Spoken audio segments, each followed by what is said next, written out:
Hello and welcome to sports talk with Rohit. आप सभी का स्वागत है। RCB versus KKR player comparison video में आप सभी का स्वागत है। सबसे पहले तो कंपेयर करेंगे आरसीबी के ओपनर्स और केकेआर के ओपनर्स। आरसीबी की तरफ से फिल सोल्ट वापसी करेंगे। फिल सोल्ट और विराट कोहली आरसीबी की तरफ से ओपनिंग कर रहे हैं। वहीं दूसरी साइड अगर देखें तो रहमानुल्लाह गुरबाज और उनके साथ साथ सुनील नरेन। एक प्रोबेबिलिटी ये भी बताई जा रही है कि भाई रहमानुल्लाह गुरबाज की जगह क्विंटन डी कॉक वापस आ जाए, लेकिन आईपीएल जब पहले चल रहा था तो उस समय क्विंटन डी कॉक को निकाला गया था क्योंकि वो फॉर्म में नहीं थे, उनकी जगह रहमानुल्लाह गुरबाज को लिया गया था। खैर फिर भी अगर उनकी ओपनिंग पेयर को हम कंपेयर करें और आईपीएल 2025 में आरसीबी के ओपनिंग पेयर को अगर हम कंपेयर करें तो कहीं ना कहीं विराट कोहली का एक्सपीरियंस और फिल सोल्ट फिट होके वापस लौट रहे हैं। थोड़ा सा गेम टाइम उन्हें जरूर चाहिए, लेकिन फिल सोल्ट जो असोल्ट करते हैं ना वो सब पे भारी रहता है। इससे पहले जैकब बैथल उनकी जगह बल्लेबाजी कर रहे थे। जैकब बैथल का परफॉर्मेंस आप सबने देखा, तो कहीं ना कहीं आरसीबी के ओपनिंग पेयर को मैं एक मार्क एक्स्ट्रा देता हूं। वहीं केकेआर का ओपनिंग पेयर बढ़िया है, लेकिन वो थोड़ा सा नीचे पड़ता हुआ नजर आ रहा है। उसके बाद चलते हैं नंबर 3 पे। भाई एक चीज और बता देता हूँ, आईपीएल रिज्यूम हो रहा है कल से, तो वहां पे केकेआर के लिए मस्ट विन गेम है और आरसीबी अगर जीतती है तो वो आरसीबी के लिए टॉप 2 स्पॉट सील कर देगा। चलिए नंबर 3 की मैं बात करूं तो आरसीबी की साइड से देवदत्त पडिक्कल चले गए हैं, उनकी जगह मयंक अग्रवाल। भाई इतने सीनियर प्रो लिए हैं, डायरेक्ट टीम में आएंगे। जो लोग कह रहे हैं कि भाई स्वास्तिक चिक्कारा को खेलना चाहिए, मन तो मेरा भी है, लेकिन कहीं ना कहीं मयंक अग्रवाल जिस प्रकार से प्रैक्टिस सेशन में प्रैक्टिस कर रहे हैं तो मयंक अग्रवाल का नंबर पड़ता हुआ नजर आ रहा है, ना कि स्वास्तिक चिक्कारा का। चलिए सामने वाली टीम से अगर मैं बात करूं तो अजिंक्य रहाणे। वही मयंक अग्रवाल और अजिंक्य रहाणे को कंपेयर करूं तो दोनों सेम स्टाइल के जो है वो बैटर हैं और दोनों ने बहुत ज़बरदस्त तरीके से इंडिया को भी सर्व किया। अजिंक्य रहाणे थोड़े उच्च दर्जे के प्लेयर हैं, लेकिन मयंक अग्रवाल T20 क्रिकेट में काफ़ी मजे हुए खिलाड़ी हैं। मयंक अग्रवाल के लिए एक नेगेटिव पॉइंट है, यहाँ पे मैं अजिंक्य रहाणे को ऊपर रखूंगा क्योंकि उनके पास एक्सपीरियंस भी ज़्यादा है और आईपीएल में कंटिन्यू खरीदे गए हैं। वहीं मयंक अग्रवाल यंग है, उसके बावजूद भी जो है ना आईपीएल में खरीदे नहीं गए, इस बार एज ए रिप्लेसमेंट साइन होके आए हैं। उसके बाद नंबर 4 की मैं बात करूं तो अंक्रिश रघुवंशी आते हैं केकेआर से और आरसीबी से आते हैं आपके कप्तान, आप सभी के राज दुलारे रजत पाटीदार। तो यहाँ पे Rajat Patidar in and out, क्योंकि कल रजत पाटीदार पे एक ब्रेकिंग दे देता हूँ। कल आपने वो वीडियो भी देखी होगी, उनकी वेबिंग पे जो उंगली पे जो टेप लगी हुई थी वो लगभग खुल गई है। एक आध टेप पे सपोर्ट के लिए लगा रखी है और लंबे लंबे छक्के मारे हैं कल रजत पाटीदार ने। तो रजत पाटीदार यहाँ पे नंबर 4 के स्लॉट में अंकुरिश रघुवंशी को बीट कर रहे हैं। इसमें अंकुरिश रघुवंशी की कोई गलती नहीं है, क्योंकि अंकुरिश रघुवंशी भी अपने आप में बहुत शानदार प्लेयर बनेंगे इन फ्यूचर में। ठीक है, उसके बाद अगर मैं कंपेयर करूँ तो उसके बाद पिछले मैच में वेंकटेश अय्यर को निकाल के मनीष पांडे को खिलाया था, लेकिन आईपीएल रिज्यूम हो रहा है तो यहाँ पे मैं ये मान के चल रहा हूँ कि वेंकटेश अय्यर वापिस आते हैं स्ट्रेट अवे और सामने जितेश शर्मा से मुकाबला होगा। Venkatesh Iyer no doubt RCB भी उनके पीछे गया था नंबर 3 के स्लॉट के लिए, लेकिन कहीं ना कहीं भाई भगवान बचाए, क्योंकि इस साल वेंकटेश अय्यर के नाम 150 है शायद, वो भी बस आ ही गई थी, टीम से ड्रॉप हो गए, उनकी जगह मनीष पांडे आ गए। तो ये सबसे बड़ी जो है ना वो बात है कि भाई मनीष पांडे टीम में आ जाते हैं। मनीष पांडे भी ओवर द ईयर्स खेल रहे हैं, हर सीजन में जो है ना प्लेइंग 11 का हिस्सा रहे हैं।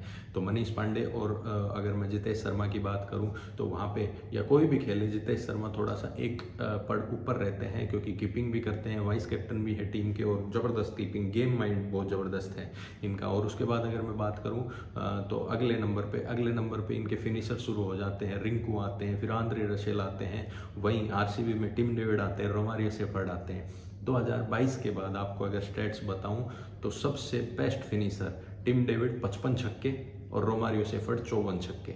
Andre Russell on end of रहते हैं, लेकिन टिम डेविड और रोमारियो शेफर्ड जितना टाइम उनको दिया है आरसीबी ने वो एक नंबर के प्लेयर रहे हैं। अब उसके बाद अगर मैं कल की बात बताऊं तो कल जो है ना देर रात बारिश भी हुई, बेंगलुरु में कवर्स आ गए थे, आरसीबी की टीम वहीं थी, तो टिम डेविड ने अपनी टी शर्ट फेंकी और गर्मी का जो है ना मज़ा लेना था बारिश में फिसलने का, तो पहले बारिश में नहाए, फिर कवर्स के ऊपर जो पानी भर जाता है उसके अंदर फिसले।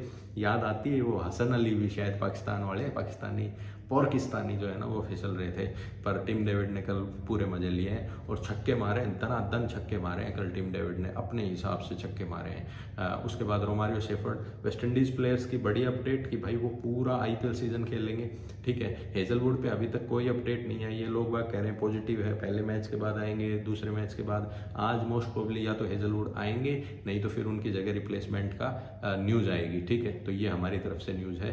और south African player Lungi Ngidi 27 तारीख को वापस चले जाएंगे, ये भी ऑलमोस्ट कंफर्म है। अब मैं बात कर लेता हूँ बॉलर्स की। आपके पास बॉलिंग यूनिट में पहले जोश हेजलवुड रहते थे, अगर वो नहीं है तो लुंगी एनगिडी, जोश हेजलवुड या लुंगी एनगिडी, भुवनेश्वर, यश दयाल, ये आपके 3 तेज गेंदबाज है। इधर से वैभव अरोड़ा, हर्षित राणा और एक और पेसर है शायद इनकी टीम में, इतना इफेक्टिव नहीं है जब तो मुझे याद नहीं आ रहा। लेकिन खैर बात यह है कि आपकी बॉलिंग यूनिट बहुत ज़बरदस्त नज़र आ रही है। इनके पास स्पिन अटैक थोड़ा सा पावरफुल समझूंगा, लेकिन वो पावरफुल तब है ना जब यार इस सीजन में चले। ऑन पेपर वो स्ट्रॉन्ग है, लेकिन सुरेश शर्मा और कुणाल पांड्या का जो इम्पैक्ट है वो वरुण चक्रवर्ती और सुनील नरेन से कहीं ज़्यादा है इस सीजन। तो मैं उनको कम रेट करके और RCB की गेंदबाजी यूनिट को ज़्यादा रेट कर रहा हूँ। और इन टोटल अगर आप दोनों टीमों को कंपेयर करो तो दोनों टीमों में भाई RCB कहीं ना कहीं मुझे काफ़ी हद तक स्ट्रॉन्ग लग रही है, वहीं KKR इतनी स्ट्रॉन्ग मुझे नहीं लग रही। अब कल के मुकाबले का समीकरण बता देता हूँ। बारिश के चांसेस पहले 90% थे, लेकिन अभी बारिश के चांसेस धीरे धीरे कम हो रहे हैं। कल का मुकाबला पूरा होने की चांसेस बिल्कुल फेयर लग रहे हैं, 100% लग रहे हैं। और होपफुली कल RCB मुकाबला जीते, और RCB अगर कल मुकाबला जीतती है तो 18 पॉइंट हो जाएंगे। प्रेडिक्शन भी मैं दूंगा, लेकिन प्रेडिक्शन कल सुबह आप हमें फॉलो कर सकते हो इंस्टाग्राम पे स्पोर्ट्स टॉक विद रोहित पे, रील से जानकारी लेने के लिए या प्रेडिक्शन के लिए आप हमें फॉलो कर सकते हैं इंस्टाग्राम पे हिट स्पोर्ट्स ऑफिशियल पे, ट्विटर पे RCBians ऑफिशियल पे और यूट्यूब पे तो आप हमें यहाँ फॉलो कर ही रहे हो। कल प्रैक्टिस सेशन को थोड़ा समअप कर दूँ तो ज्वाइंट प्रैक्टिस सेशन था RCB और KKR का, जहाँ पे RCB की टीम देर रात गई है, 11-12 बजे के आसपास गई है RCB की टीम। KKR पहले आ गई थी, पहले चली गई थी, क्योंकि KKR का कल ट्रेवल डे था, वो कोलकाता से और यहाँ पे ट्रेवल करके आई है।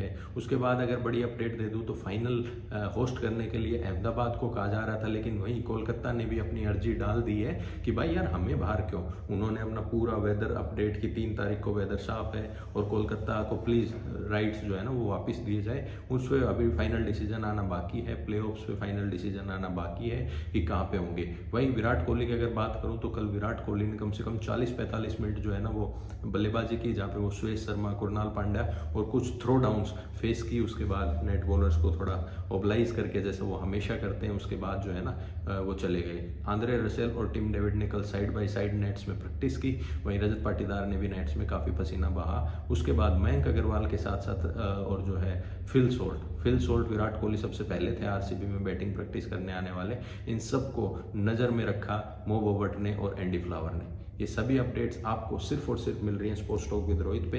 आप लोग सब्सक्राइब करके रखिए भाई, वीडियो को लाइक कर दें, और शाम को जब हम लाइव करेंगे तो उसमें फाइनल अपडेट आपको बता देंगे कि जोश हेजलवुड की अपडेट क्या है, क्या जोश द रियल बॉस आ रहे हैं या फिर जोश की जगह कोई रिप्लेसमेंट साइन हो गया। अगर उससे पहले भी कोई न्यूज़ आती है तो हम शॉर्ट्स के माध्यम से या रील के माध्यम से या ट्वीट करके आप लोगों को ज़रूर जानकारी देंगे कि भाई जोश द बॉस की असली हालात अभी ये है। तब तक के लिए बाय बाय, टेक केयर, ध्यान रखिएगा, खुश रहें, आबाद रहें, अहमदाबाद रहें, फरीदाबाद रहें।